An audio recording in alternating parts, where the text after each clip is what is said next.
Good evening. Welcome to Channel 1 News Hour. I trust you've had a lovely day so far. Well, we have a comprehensive bulletin lined up for you this Friday. For now, let's take a look at the highlights.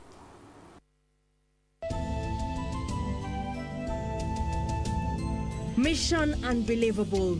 Police arrest 10 suspects after male KCSE candidates break into a girls' school at night. Bullet dislodged from slain KBC staffer's skull as police pursue crucial clues in the murder probe. And Prince Philip is dead. World leaders mourn the death of Duke of Edinburgh.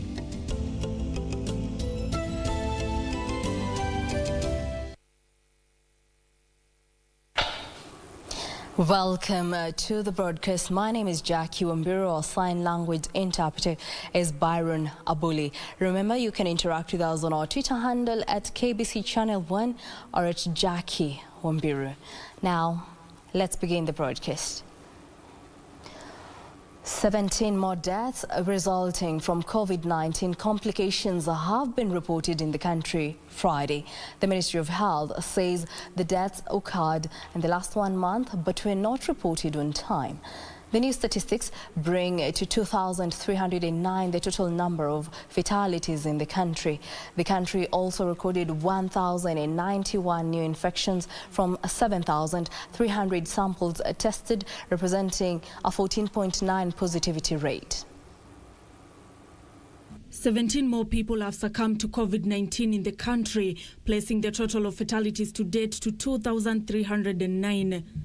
Out of the cumulative deaths recorded so far, 1,100 are aged 60 years and above, 522 are aged 50 to 59 years, 323 are aged 40 to 49 years, while 208 are aged between 30 to 39 years.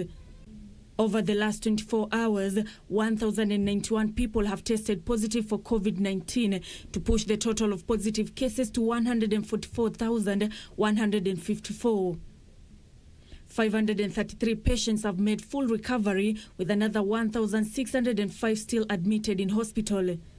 Out of the patients in hospital, 236 are in the intensive care unit. So far, 422,021 people have been vaccinated against COVID-19, with 238,522 being male and accounting for 56.5% of the total vaccinations. Meanwhile, Kiambu County Governor James Nyoro has urged Treasury to release funds to counties that were declared by the government as COVID-19 infected zones and put on lockdown. The county boss says that the county facilities are stretched due to high number of COVID-19 patients, hence the need for more funding to cater for their needs. The national government today owes Kiambu more than 2.5 billion shillings. Hata hatuja lipa wafanyikazi wetu, the frontline workers who have been working on this COVID. Can you imagine we have not paid them their salary, their March salary? Because our money is lying somewhere in treasury. The Tigoni COVID-19 center in Kiambu is said to have 100 patients so far. Nancy Okware, Channel 1 News. And now on matters education, police in Nakuru are holding 10 Form 4 students from Anista Boys Bahati, who were among a group of students who broke into a neighboring Anista Precious Girls' School, which is about 2 kilometers away last night. According to the Directorate of Criminal Investigation, the boys, who are sitting for the ongoing Kenya Certificate of Secondary Education examination, sneaked into the school unnoticed under the cover of darkness. According to the DCI, officers from Githioro Police Station responded swiftly after a distress call from the girls and rushed to the school. However, the DCI says the police's presence in the school didn't scare the defiant boys who kept loitering in the dormitory. This forced one of the officers to fire a round of ammunition in the air to scare them away. The officers later managed to arrest the 10 boys as others escaped in the dead of the night. Of course, 10 of them are those who were arrested, and the other 6 they were intercepted in the morning as they were trying to return back to school, having spent the night out. According to Nakuru County Commissioner Erastus Mbui, 60 other students have also been suspended after they were caught trying to sneak back to school this morning. The school population is huge, so probably because of the expression of this pressure in being in school, we don't want them to disrupt the other learners who are willing to continue with running without any disturbances. So it is now upon their parents who will be able to make arrangements for where they can stay, as their only consideration to enter the school is being candidates. Elsewhere, at least 10 girls are sitting their exams in various health facilities in Bomet sub-county. Speaking at Mulot High School in Bomet County while supervising opening and distribution of KCSE examination, Petroleum and Mining CAS engineer John Mosanek raised concerns over pregnancy cases in Bomet as the man candidate sitting the KCSE. Pregnancies among the girl students is a big challenge. And during the exam time, about 10 or 8 students actually from this sub-county are doing exams in the hospital having delivered. I think this is a social challenge which must be addressed by both leadership here, starting from the parents and then the chiefs, and also in terms of academic community, I mean within the sector, education sector.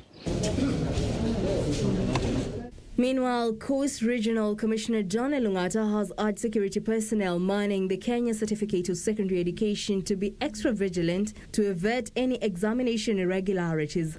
Kulia haya mambo hivi basi mtihani wetu utaribika, alafu utasikia kwamba ile shule ulikuwa unasimamia ndio imepata kuiba mtihani, ndio matokeo yamefutwa na mambo. But like I said, so far so good. Tushikilie pale kuhakikisha kwamba Voi haina incident. Now speaking in Voi at the Deputy County Commissioner's office while supervising the opening of exam storage container and distribution of Kenya Certificate of Secondary Examination materials, the Coast Regional Commissioner John Elungata called on individuals involved in the examination process to be proactive in upholding the integrity of the examination. Kulia haya mambo hivi basi mtihani wetu utaribika, alafu utasikia kwamba ile shule ulikuwa unasimamia ndio imepata kuiba mtihani, ndio matokeo yamefutwa na mambo. But like I said, so far so good. Tushikilie pale kuhakikisha kwamba Voi haina incident. A total of 699,745 KCSE candidates are sitting the national exam, which is being manned by a total of 227,000 teachers. The 2020 KCSE National Examination kicked off March 26th and will end on Friday, 21st April 2021 with Home Science, Art and Design, Power Mechanics, Electricity, Drawing and Design, Aviation Technology and Computer Studies practicals.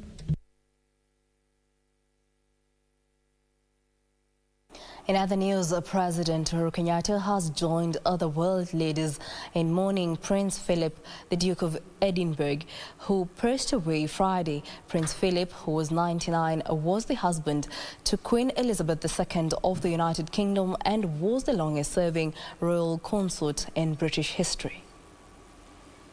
In his message of condolence and comfort, the head of state eulogized the Duke of Edinburgh, saying he had been a towering symbol of family values and the unity of the British people as well as the entire global community. The Duke of Edinburgh, who was the longest-serving consort in British history, passed away peacefully this morning at Windsor Castle. Prince Philip had undergone a heart surgery and was discharged from the hospital in mid-March. Politicians across the UK were united in mourning following the announcement of the Duke's death. For Channel One News, I'm Jacqueline Masharia.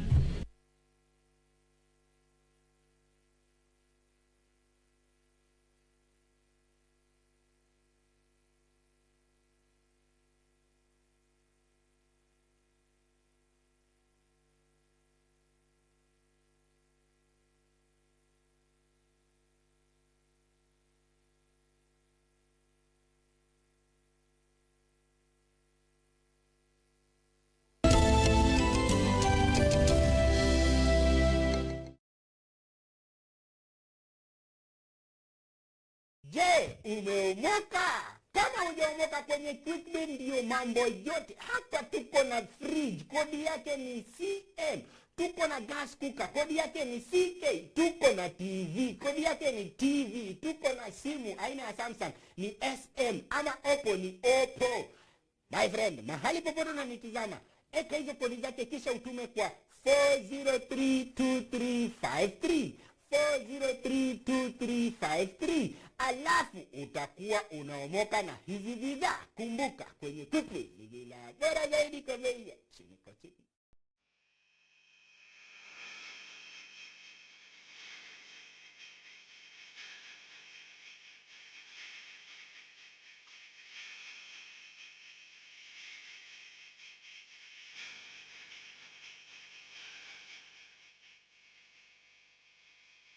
This weekend on KBC Channel 1. Kweli Nairobi ni shamba la mawe. Yeah. Why? Did someone steal your stuff? Not just someone, a pastor. Guy, a pastor. A pastor. He must be very smart up here. With what money? Please. What seems to be the problem here? The problem is we have been complaining. We are not understanding what you are saying. And you keep insisting. Lighting this down. Light what down? Look, I'm your teacher. I'm supposed to give you only 30%. The rest comes from your own efforts. Teacher, so did you tell us to pay 100% school fees for 30% knowledge? What is missing? You said pesa zingine zinaenda wapi? Maybe we should galend for the wasted percentage. Classmates, every Saturday on KBC. This weekend on KBC Channel 1. Happy Valentine's Day, sweetie. You leave soon, Mom. I'm just gonna leave you two alone. Okay? Oh no. That was slam. Go park some cars.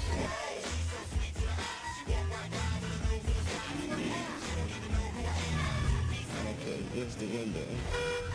The Dark Knight strikes again. What's the problem with men of this generation? Ladies, till you understand the mindset of love, you are never going to win in the game of love. Act like a lady, but think like a man. Action, the guy with potential. What? Yeah, look how small your skirt is. Yay!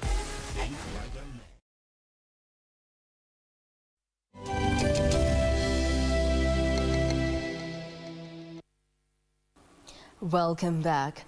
Now let's proceed. President Uhuru Kenyatta has called on the Organization of African, Caribbean and Pacific States to focus in leveraging on its past successes such as the existing economic partnership agreements so as to become a more influential actor in the global economic arena. Now speaking on Thursday night at State House, Nairobi, when he delivered the opening statement during a virtual town hall meeting of the OACPS, the head of state said that over 1 billion people that make up the 79-member multilateral body provides a huge potential for intra-OACPS trade and investments. President Uhuru Kenyatta said the Organization of African, Caribbean and Pacific States presents enormous opportunities for intra-OACPS trade and investments and the achievement of greater shared prosperity for all the member states, bearing in mind the combined population of over 1.1 billion people and a gross domestic product of about $3.2 trillion. Kenyatta, who is the current president in office of the Summit of OACPS Heads of State and Government, outlined his vision for the multilateral institution, saying he envisions a transitionary OACPS that is united and progressive. Our recovery critically hinges on our implementing the shared agenda with unity and solidarity. This includes our shared agenda on environmental sustainability, climate change, financing for development, multilateralism, as well as peace and security. Speaking while he delivered the opening statement during a virtual town hall meeting of the OACPS, the head of state challenged other member states to focus in having a transition that supports structural transformation so as to foster industrialization, diversification of the member states' economies, and enable an increase in value addition of the primary products. We need to create alliances and use forums such as the Investment Climate Reform Facility to continue to support the African, Caribbean and Pacific countries to improve their investment climate as well as their business climate. On financing of development in OACPS, President Kenyatta called for a multi-pronged approach to resource mobilization and welcomed the various debt relief mechanisms. Our negotiators for financing the agreement between the OACPS and the EU. The initiating of this agreement will take place this month. That is April of 2021. This relationship will further enhance our capacity to cooperate and to address issues of common interest such as health, education, business, as well as climate change. The President welcomed the completion of the new agreement between OACPS and the European Union, saying the pact will be initiated later this month. Timothy Kipnusu for Channel 1 News. Police have recovered a bullet from the body of the late Betty Barasa, an employee of Kenya Broadcasting Corporation, following a post-mortem.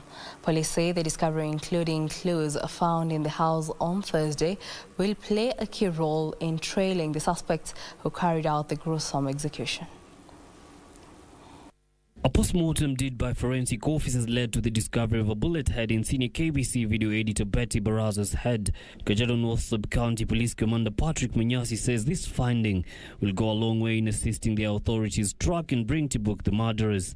The bullet head is equally going to assist us because it is part of our forensic investigation. Just in case of a few recoveries, we are doing so well, and we will be able at least to have a breakthrough. Munyasi adding that some leads were discovered during the Thursday sweep in the scene of crime that will aid investigators. But we believe that we shall divulge everything to you once we have completed the investigations for the purpose of protecting several issues, the legal matters, and also for the purpose of helping us to catch up with the criminals who are on the run. The discovery coming even as relatives of the late are appealing to the government to come to their aid during these trying times, as the death occurred within lockdown counties. Betty was shot dead on Wednesday night, minutes after leaving her workstation at the broadcasting house. Isufar, Channel 1 News. Betty was a living proof of how a fine person can be. She was a good friend to many of us and a great colleague. The character of the life she lived might be summed up in a few words. She was sincere, earnest. She gave energy, commitment, and inspiration. She had a beautiful smile and a great sense of humor, a great demeanor, and most of all, a big heart. She will forever remain in our hearts. Now, we do apologize for that. Now, in other news, the United Nations High Commissioner for Refugees has bowed to government pressure and offered a raft of proposals to the Kenyan government, which aimed at finding a lasting solution for about 430,000 refugees living in Dadaab and Kakuma refugee camps. The Kenyan government, through the Ministry of Interior, gave UNHCR a 14-day ultimatum to have a roadmap on definite closure of the 2 refugee camps located in Kenya. Now, UNHCR in its proposal recommends a dignified voluntary repatriation and resettlement to third countries of refugees who are not able to return home and face protection risks. Kenya's Dadaab and Kakuma refugee camps have been home to about 430,000 refugees, mainly from Somalia and other countries like South Sudan and Ethiopia, fleeing from violence, war, hunger, extreme poverty, and at times consequences of natural disasters. After decades of this humanitarian effort, the government of Kenya first announced its intention to shut the Dadaab camp back in 2016, citing national security concerns. And on March 24, 2021, the Interior Cabinet Secretary Fred Matiang'i gave the United Nations High Commissioner for Refugees a 14-day ultimatum to have a roadmap on the definite closure of both Dadaab and Kakuma refugee camps. In a brief statement posted on social media, the Interior Ministry said there was no room for further negotiations.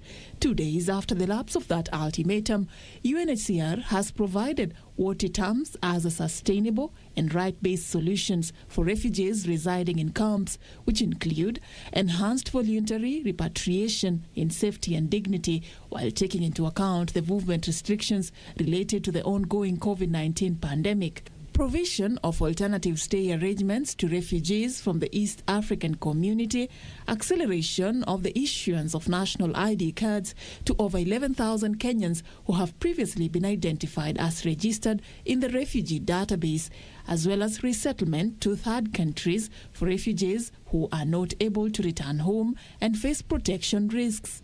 UNHCR is also calling for more dialogue on the matter to ensure that the refugee rights are protected. The development coming just a day after the High Court suspended the government's move to shut down the two camps. Justice Anthony Mrima issued the temporary order, which will run for 30 days after former presidential aspirant Peter Gishira filed a legal challenge to block the closure of the two camps. In his petition, Gishira had argued that the directive to close the two camps violates Kenya's constitution as well as international laws and treaties regarding protection of refugee rights. Reporting for Channel 1 News, I'm Safin Aching Oma. Away from that, a section of coffin traders in Kiambu town are lamenting over plans to evict them from their stalls. The irate traders say they were shocked to wake up in the morning only to find their stalls earmarked for demolition without any notice. Now, the traders claim they have nowhere else to put up their businesses and are calling on Governor James Nyoro to intervene. Adjacent to the Kiambu District Hospital mortuary lies the string of kiosks that have been the source of livelihoods for many traders selling coffins. Joseph Mugombugwa has been operating here since 1998, but things are taking a new turn for him and his family after he received an eviction notice from the county government. Hiyo miaka yote tangia 1998 nimekuwa hapa Kiambu. Nikiuzia hapa Kiambu hii karibu na mochari. Nimekuwa nikiuzia mageneza hapo. Sasa imekuwaje? Nimewekewa ati mimi sijapata notice na ninashindwa kwani kunaendeleaje? Na nitaenda wapi? Many of these kiosks have been earmarked for demolition, with the traders left puzzled over their next move during these trying times of the COVID-19 pandemic. Tumekaa hapa kwa muda na sasa hii barua ilikuja jana. Tukaambiwa 14 days tuwe tumetoka hapa. Sasa tunauliza hivi serikali na venye hii tuko na mzigo ya hii corona yenye imeingia, tutaenda wapi? Kama saizi mimi niko hapa na mtoto na si mmoja, niko na watoto wengine kwa nyumba. Na mimi ndio mama na mimi ndio baba. Ombi letu ni moja. Wawachana watu wa Kiambu wafanye biashara kwanza. Tusukumane na hii janga la COVID-19. Sio wakati wa kuja kufuruga wananchi wale wako chini sana. They are now calling on the county governor James Nyoro to intervene. Tuko wengi zaidi ya watu 80 mahali hapa tunafanya biashara. So kuambiwa tu nilikuwa ninauliza jambo moja. Kama hili jambo gavana wetu Bwana Nyoro, Dr. Nyoro analifahamu, ama wale wabunge ama MCA wale wako mahali hapa, kwa sababu wakati tulipocholewa mahali hapa hatujaona watu wote ambao wamejitokeza kuja hapa kututetea sisi wafanyikazi biashara hapa Kiambu. Kuna watu wakubwa wako huko, kama hii kitu inatolewa hapa ni mtu mmoja ako na that interest, na sitakubali hapa Kiambu. Ninaomba sana Gavana Nyoro, na kama unanisikia tafadhali, kama tunataka kuongeza miradi hapa Kiambu, tusifanye biashara na watu wale wako chini sana. Hizi vioski unaona hapa zinalisha watoto wengi sana. Wengine wamesomeshea hapa mpaka wameenda primary, secondary mpaka university, wakiwa hapa. Wakitoka hapa wataenda wapi? Reporting for Channel 1 News, I'm Safin Aching Ouma. Stakeholders in the Building Bridges initiative now claim political goodwill is lurking to drive the BBI bill. Professor Adam Zolo, the Vice Chair of BBI Task Force, says in as much as it's necessary to have a referendum, some proposals can be implemented without a plebiscite if all actors played their part. The latest developments on the divisions of the bill have triggered reactions from some of those who midwifed the bill, who now claim strong political goodwill is lacking to realize the goals set out in the BBI document. Do you have the political interest to make it work? And therefore the question would be, even as we look at BBI and the road to 2022, do we have the political interest for BBI to work? Professor Adam Solo, who co-chaired the BBI task force, is of the view that a Ministry of Implementation would be key to ensure some issues in the BBI that do not require referendum are put in place ahead of the next general election. In this country, where is the big problem that also fails on the BBI? I want to suggest that at times, Professor Nyomo is here and some politicians are online.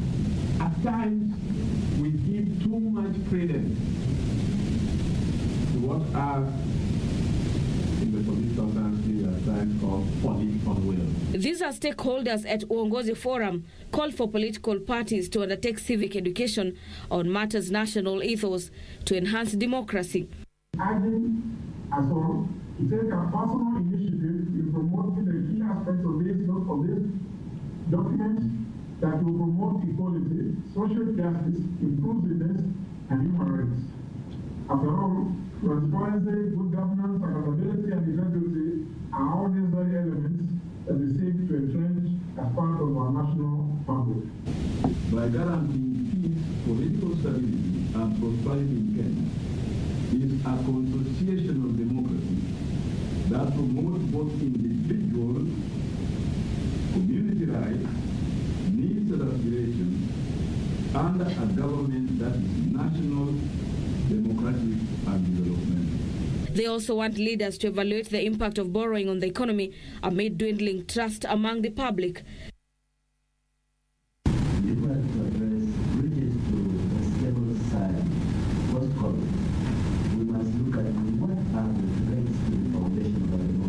The forum, whose theme is building bridges to stability reforms post-COVID-19 recovery, aims at examining the BBI as a framework for sustained stability to underpin long-term and shared development in Kenya. Meanwhile, the KANU party says it will not field a candidate for the Kiambaa parliamentary seat once declared vacant, but will support the Jubilee candidate.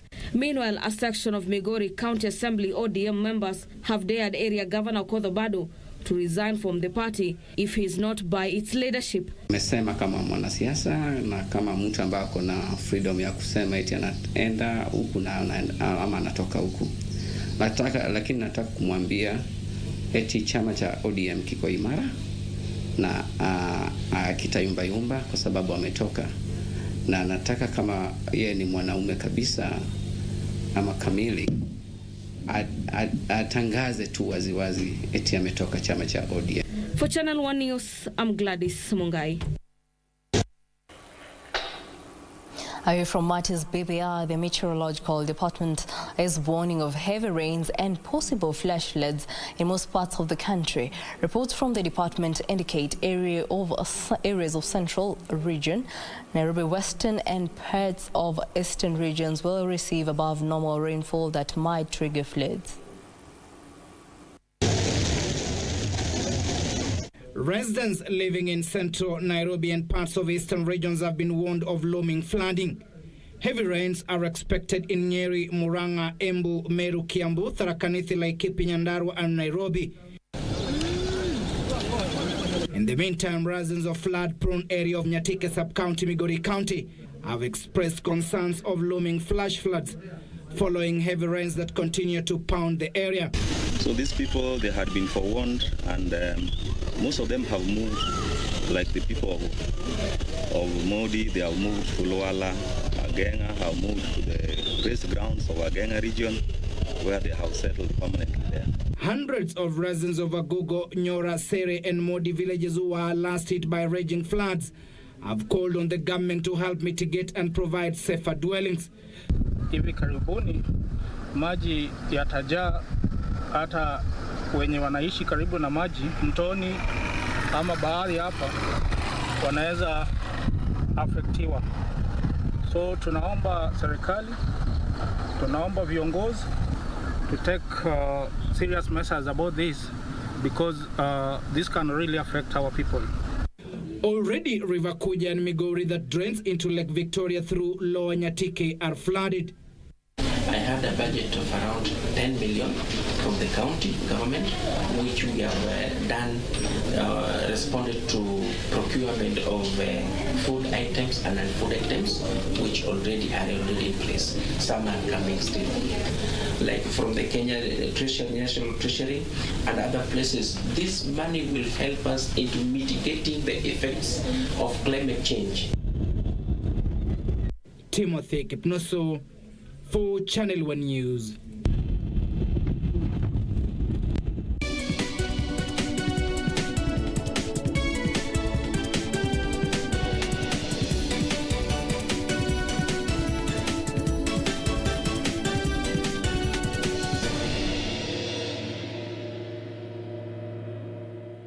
And now on matters of business, businesses within the East African region have been urged to adhere to compliance policies and adopt quality assurance to boost cross-border trade and consequently lower the cost of doing business within the regional bloc.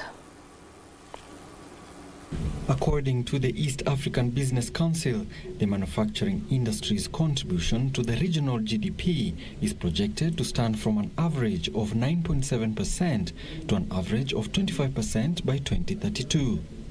To this end, stakeholders say the importance of the region's manufacturing sector can be amplified further through reinvention during tough times. How can we make sure that the industrialization still peaks? How do we even start thinking of repurposing?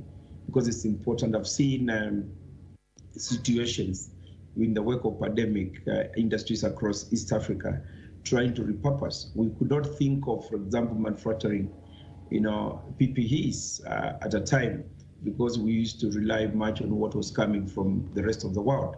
The East African communities' economies are growing, and their importance as trading partners and investment destination. Meeting virtually to deliberate on risks and challenges facing local industries, industry leaders from the EAC region underpinned adoption of technology to counter COVID-19 disruptions. Which is a big opportunity for industries in Kenya and also in Africa. But again, their level of preparedness, the sophistication of their products, because we are now looking at a global scene. Automation has so far been identified as an enabler for opportunities and partnerships in the quest for grounding local industries and improving local value chain content. Currently, manufacturing-based employment from industries stands at 456,000, with a projection of 2.3 million by 2032, according to the East African Business Council. Alanauko, Channel 1 Business. One can now make an insurance claim on a virtual platform, signifying a paradigm shift from the traditional insurance space to digital platforms. However, reluctance by a section of agents to adopt the technology poses a threat to insurance disruptions. AAR Insurance Kenya MD Nixon Shigole says while COVID-19 has buoyed the digital revolution, agents pose a threat to growth if they are not quick to adapt to the needs of an increasingly tech-savvy, sophisticated clientele. Insurers have traditionally been outside of the insurance innovation and are now facing the pressure to transform their operating and business models. As such, insurance brokers and agents will be required to facilitate critical processes like onboarding clients onto digital platforms, managing claims and other processes, and educating consumers on the benefits of digital insurance. According to AAR Insurance Kenya MD Nixon Shikoli, the shift to digital insurance creates opportunities for intermediaries to play an even bigger role in delivering an enhanced customer experience, thus creating a win-win situation for all parties in the value chain. He, however, cautions that agents could be a weak link if they are not quick to adapt to the rapidly evolving landscape. Because we want the option to the client to either use an agent or the agent to introduce a client through the digital platform. So we foresee 60 to 80 to 70% of our business in 2021 being acquired through the digital platform. InsurTech startups and companies that are completely outside of the traditional insurance space are encroaching on the territory which largely belonged to insurers in the past. That we want the differentiating factor for AR will be immediate service delivery. From the time you press payment on your phone, in 1 hour you should be able to access services, all our services in an hour of pressing payment, and all the documents being availed to you through the online platform. Regina Manyara reporting for Channel 1 Business. Narok traders have urged both the national and county governments to consider giving traders in the region tax holidays as economic activities decline. Narok Chamber of Commerce and Industry Chairman David Mpatiani says many businesses are struggling due to limited cash flows, and tax breaks will help small businesses stay afloat during the pandemic. Traders in Narok County say the recent cessation of movement imposed in adjacent counties of Nakuru, Kiambu and Kajiado has greatly affected their revenue streams. Narok Chamber of Commerce and Industry Chairperson David Mpatiani says small businesses are struggling due to limited cash flow as the country majorly depended on tourism activity that has since been affected by the COVID-19 pandemic. The chamber is calling on the county government to waive taxes levied on small businesses, land rates, rental income, business permits and water to reduce traders from spending. Nimehimiza tu ya kwamba county government watusaidia wasingatie zile kidogo tu ambazo wanabiashara wanaenda hii ni wakati ngumu kwa sababu kuna permit, kuna pia land rate, at least wawefe. The national government has been urged also to reduce power costs that has increased the cost of production across the country. Pia Kenya Power wasisumbulie watu kwa sababu sahi ni kubaya. At least hii msimu kidogo wajue vile tutasaidiana pamoja ndio twende pamoja. Kwa sababu hii kitu na affect sana wanabiashara. Businesses have been advised to adhere to COVID-19 preventive measures spelled by the government to avoid run-ins with authorities. Terry Njenga, Channel 1 Business.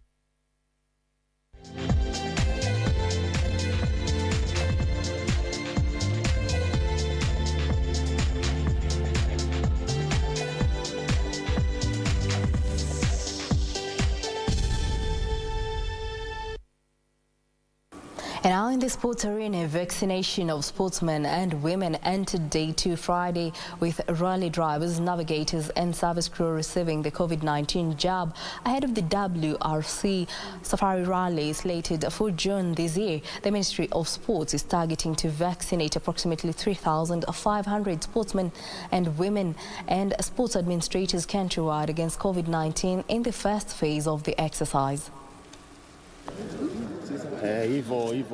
Rally drivers, navigators and service crew Friday showed up to receive the COVID-19 jab as they stayed up preparation ahead of the WRC Safari Rally.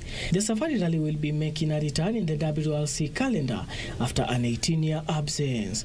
So we are quite excited about this exercise. As you can see, we have over 500 people here, and the staff who are working around the clock to make sure that people are processed, registered and vaccinated are also doing a great job. Despite all sporting activities in the country being currently suspended, the Ministry of Sports targets to vaccinate approximately 3,500 sportsmen and women and sports administrators countrywide. I think we're pushing for WRC right now, as the government has said that no sporting activities to be taken part. So we're waiting for the government to give us a go-ahead, and then I think MSF will give us a new calendar, how the events will go on, autocross, rally, whichever. Meanwhile, plans are underway to link the Mark 10 of Kenyan product to the legendary Safari Rally, which returns to the FIA World Rally Championship, which premieres from June 24th to 27th of this year. WRC Safari Rally CEO Phineas Kimanthi said his team is exploring ways and means of ensuring that the country gains as a result of hosting a WRC event. Daniel Mwendwa for Channel 1 Sports. Football Kenya Federation has kicked off the vaccination exercise of players and officials against COVID-19. The move targets to prepare players ahead of the resumption of the league, as well as prepare local-based players for national team duties. Players have started receiving COVID-19 vaccination jab as the first step towards preparing for the resumption of soccer in the country. The Ministry of Sports had announced the start of a vaccination period for sportsmen, especially those with immediate competitions. President Uhuru Kenyatta announced the suspension of all sporting activities 2 weeks ago due to an upsurge of COVID-19 cases in the country. But a positive conversation has been ongoing between Federation and the Ministry to find ways that will enable safe resumption. Soccer resumption will help players to prepare for national assignments.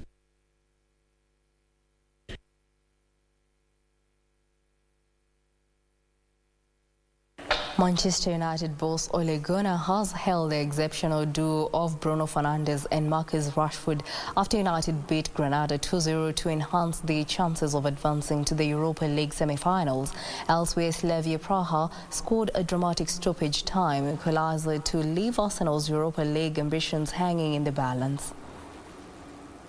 Manchester United took a big step towards the Europa League semi-finals with a 2-0 away win over Granada in the first leg of their last 8. Marcus Rashford put United ahead when he superbly collected Victor Lindelof's long pass and slid the finish past home goalkeeper Rui Silva. And here's a chance, and Manchester United have got through and scored. Marcus Rashford with the finish.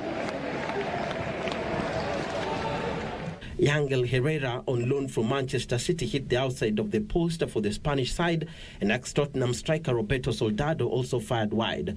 United doubled their lead late on when Bruno Fernandes squeezed the penalty past Silva after Jan Bryce fouled the Portuguese midfielder.